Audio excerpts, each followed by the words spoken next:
बिस्मिल्लाहिर्रहमानिर्रहीम। अस्सलाम वालेकुम जी। मैं नजमुल हसन बाजवा हूं। नाज़रीन किराम, आज 23 जनवरी है और मंगल का दिन है। अब तक की सबसे बड़ी खबर यह है कि स्क्रिप्ट राइटर ने जो कुछ लिखा था उसके स्क्रिप्ट की तबाही फिर चुकी है। यानी कि आज इस दिन के खत्म होने के साथ तकरीबन जो दिन पीछे रह जाएंगे वो 12 से 13 दिन होंगे। और इन 12 से 13 दिनों से पहले पहले बहुत कुछ प्लान किया गया था। यानी कि जब ये सोचा गया था, ये खाका सोचा गया था कि हमने इलेक्शंस करवाने हैं माइनस इमरान खान, तो उसको लेके कुछ प्लानिंग्स की गई थी। यानी कि तहरीक इंसाफ का नामो निशान मिट चुका होगा, इमरान खान जेल में गुमनाम बन चुका होगा, अवाम तहरीक इंसाफ को पसे पुष्ट डाल चुके होंगे, सिर्फ दो पार्टीज का मुकाबला होगा।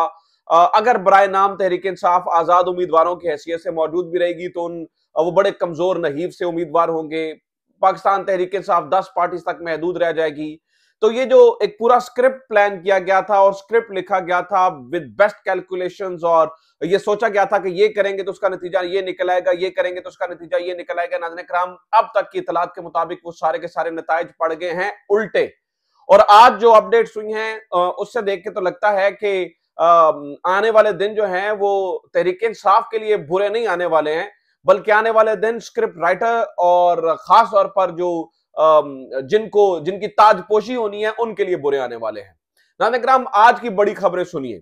मैं कुछ बड़ी खबरें आपके सामने रख देता हूं। सबसे पहली और बड़ी खबर यह है कि अब यह बात आज तहरीक इंसाफ ने कुछ ऐसे इकदाम लिए हैं और कुछ ऐसी चीजें हुई हैं, कुछ मेल मुलाकातें, कुछ इधर उधर।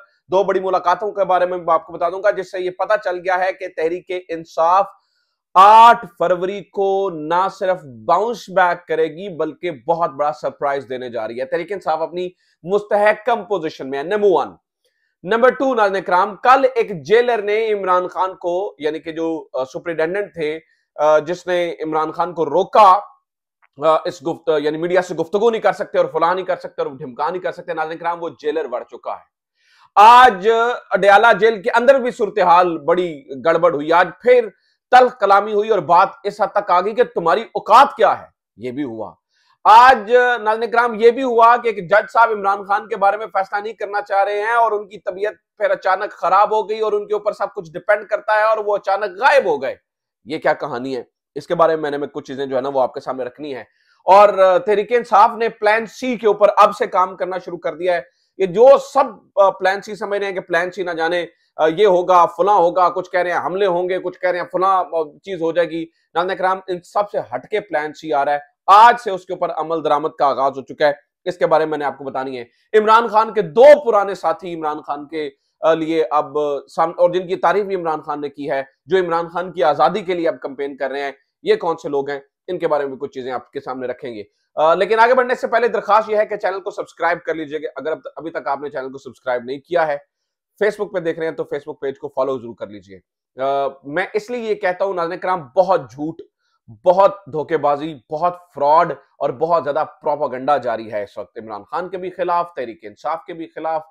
और इलेक्ट्रॉनिक मीडिया पे बैठकर जो है ना वो दिन दहाड़े नंगे झूठ बोले जाते हैं, नंगे और पक्के मुंह बनाकर जो है ना वो सारी साजिशें बुनी जा रही हैं। तो मैं बार बार इसलिए कहता हूं कि सोशल मीडिया इस वक्त जो है वो सच की आवाज बना हुआ है। तो कोशिश कीजिए कि ज्यादा से ज्यादा जो लोग आवाज उठा रहे हैं उनको मजबूत कीजिए। और अगर आपको लगता है कि हमारा चैनल इस काविश में है तो आप सपोर्ट जरूर कीजिए, फॉलो जरूर कीजिए, चैनल को सब्सक्राइब जरूर कर लीजिए और वो साथ में जो बेल आइकॉन है उसको भी क्लिक करके नोटिफिकेशन जरूर ऑन कीजिए। अच्छा जनाब, खबरें सुने। मैं आज की सबसे बड़ी बड़ी खबरें बताता हूं। सबसे पहली और बड़ी खबर यह है कि आज इमरान खान की वो जो 7 जमानतें मुस्तरद हुई थी अदम पैरवी की बुनियाद पर, वो तमाम की तमाम जमानतें जो हैं वो बहाल हो चुकी हैं। यानी कि अब इमरान खान को जो है ना वो अगर सुप्रीम कोर्ट वो सुन लेती है केस और उसमें भी कुछ थोड़ा इंसाफ के मुताबिक फैसला कर देते हैं तो इमरान खान जिमनी इंतखाबात लड़ने के भी काबिल हो जाएंगे। तो वो 7 जमानतें नाज़रीन किराम आज सुबह सवेरे जो है वो मंजूर कर ली गई हैं। अच्छा जनाब, इसके अलावा सुनिए, सलमान अकरम राजा साहब ने इंतहाई अक्लमंदी का मुजाहरा करते हुए आज बहुत बड़ा कदम उठाया है। सलमान अकरम राजा ने ये जो इलेक्शन कमीशन का फैसला है तहरीक इंसाफ के उम्मीदवारों को बहैसियत आजाद उम्मीदवार डिक्लेयर करना, इसको लाहौर हाईकोर्ट में चैलेंज कर दिया है। अब ये मोस्ट इंटरेस्टिंग चीज है जो मैं आपके सामने रख देता हूं कि ये चैलेंज से मुराद क्या है, यानी कि इससे इससे इससे क्या फायदा होगा। मुराद ये है नाज़रीन किराम, चैलेंज से मुराद ये है कि तहरीक इंसाफ बतौर जमात मौजूद है। तहरीक इंसाफ के टिकट होल्डर्स ने अपनी टिकटें जो है ना वो जमा करवाई थी और उसके मुताबिक उनको निशान अलॉट इसलिए नहीं किया गया कि सुप्रीम कोर्ट का फैसला आ गया जी निशान अलॉट नहीं हो सकता है। लेकिन कहीं भी ये नहीं लिखा, बल्कि सुप्रीम कोर्ट में काजी फैसल साहब ने कहा था कि आपको इलेक्शन लड़ने से नहीं रोक रहे, कहीं भी ये नहीं लिखा कि ये लोग तहरीक इंसाफ के उम्मीदवार ही नहीं रहे। तहरीक इंसाफ के उम्मीदवारों को मुख्तलिफ निशानात तो दिए जा सकते हैं, तहरीक इंसाफ के उम्मीदवारों को एलिमिनेट नहीं किया जा सकता, उनको आजाद डिक्लेयर नहीं किया जा सकता। तो इस नाज़रीन किराम नुक्ते के ऊपर लाहौर हाईकोर्ट में यह मामला चैलेंज हो गया है। यानी कि ये जो मंडियां लगाए बैठे हैं, और अलीम खान साहब ने भी इस बात का जिक्र किया जी कुछ लोगों के हमारे साथ राब्ते हैं जिनको इलेक्शन जीतने के बाद तोड़कर जो है ना वो इधर ले आया जाएगा, यानी कि आईपीपी में शामिल कर लिया जाएगा और वो आईपीपी की गवर्नमेंट बनाएंगे। यानी कि कितने पक्के मुंह बना के नाज़रीन किराम जमहूरियत को दफन किया जा रहा है, जमहूरियत का मजाक उड़ाया जा रहा है, इसके ऊपर कोई नहीं बोलता। लेकिन आज इस मामले को जो है ना वो हाईकोर्ट के अंदर चैलेंज कर दिया गया है। और ये मैं आपको बता दूं कि ये इतना बड़ा मामला है, अगर यहां पर थोड़ा भी रत्ती बराबर भी इंसाफ हो गया तो ये सारे के सारे प्लान नाज़रीन किराम बढ़ जाएंगे। ये सारे के सारे प्लान जो है ना वो रत्ती बराबर हो जाएंगे, क्योंकि इसके बाद जीतने के बाद फिर उम्मीदवार पार्टी छोड़ के जा नहीं सकते हैं।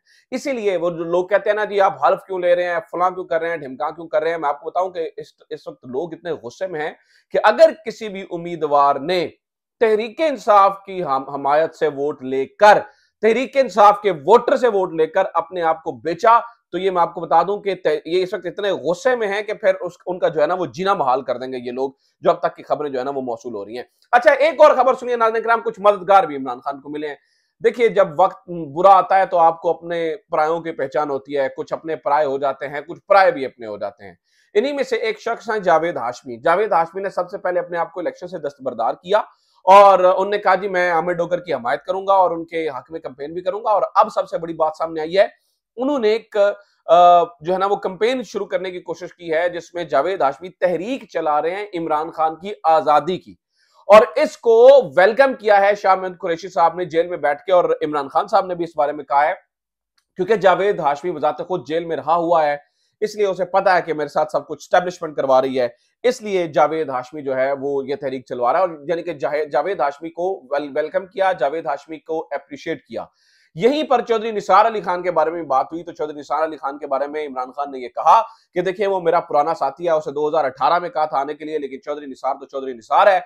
और ये भी उन्होंने कहा कि जनाब मैंने अगर आज वो हमसे इलाक का ऐलान कर देता तो फिर विगो डाले वाले उधर पहुंच जाएंगे, लिहाजा जो है ना वो मैं इस पे नहीं करूंगा। अच्छा नाज़रीन किराम, आज सुन लीजिए जेलर के साथ क्या हुआ। कल ये हुआ था कि जेलर साहब जो है वो जयकांत शीकरे बन गए थे अदालत के अंदर, और उन्होंने इमरान खान को मीडिया से बात करने से रोका था और उन्होंने कहा था कि नहीं बात करने दूंगा मैं आपको मीडिया से। इमरान खान शदीद गुस्से में आ गए थे, और जो जेलर साहब थे वो बड़ा उन्होंने अपने डोले शोले, यानी कि कहने का मतलब है कि उन्होंने काफी सख्ती की थी, और मेरे ख्याल से असद वड़ाइच नाम है इनका, if I am not wrong.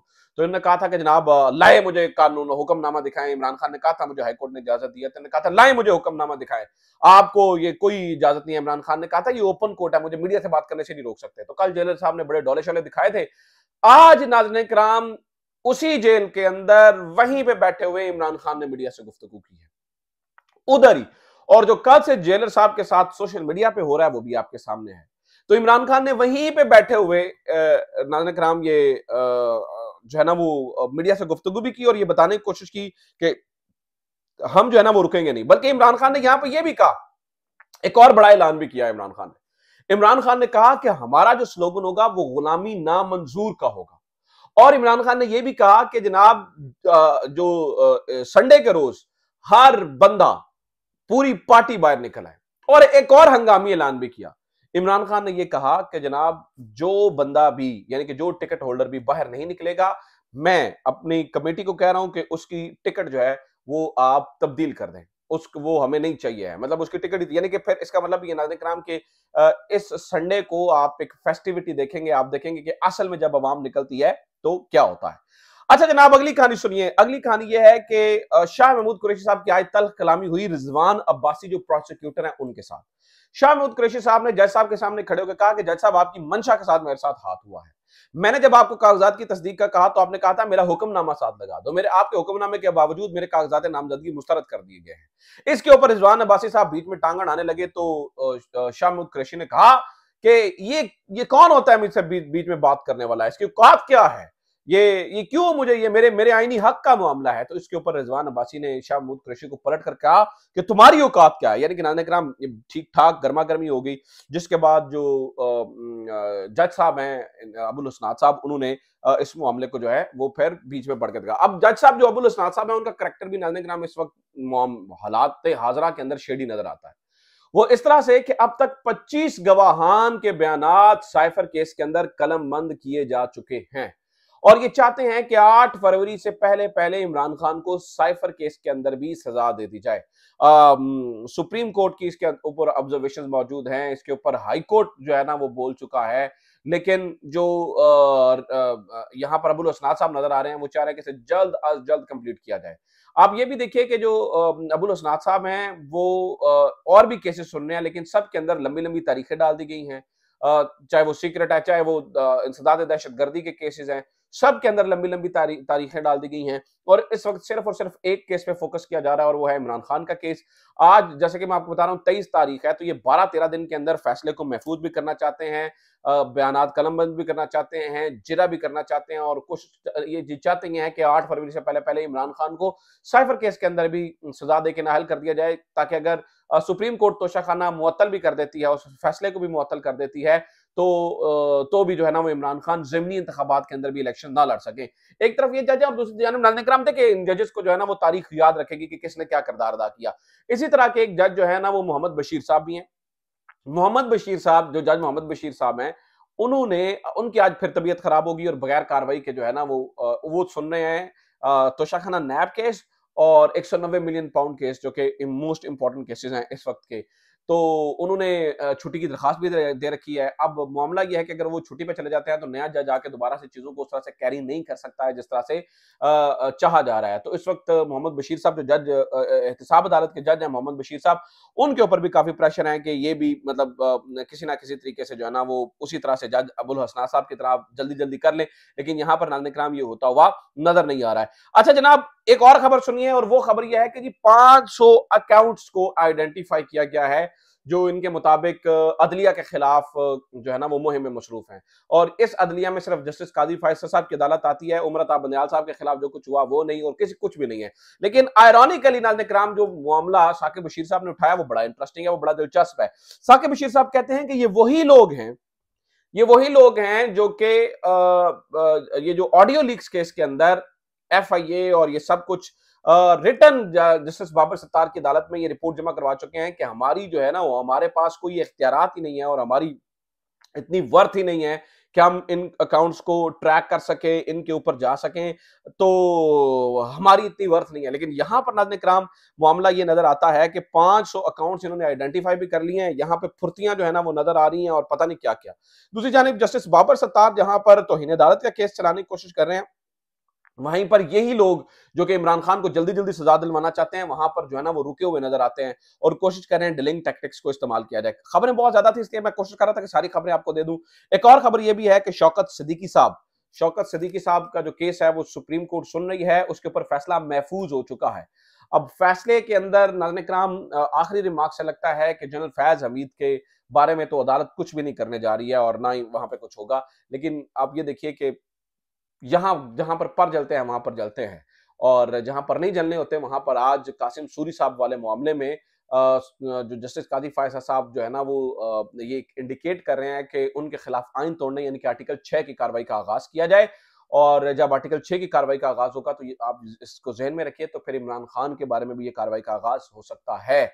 तो काजी फायसा साहब की अदालत से लगता है कि PTI की जान खुलासी नहीं होगी, बल्कि मजीद से मजीद केसेस जो है वो बनाते चले जाएंगे। ये अपना ख्याल रखिए। खुदा हाफिज। पाकिस्तान जिंदाबाद।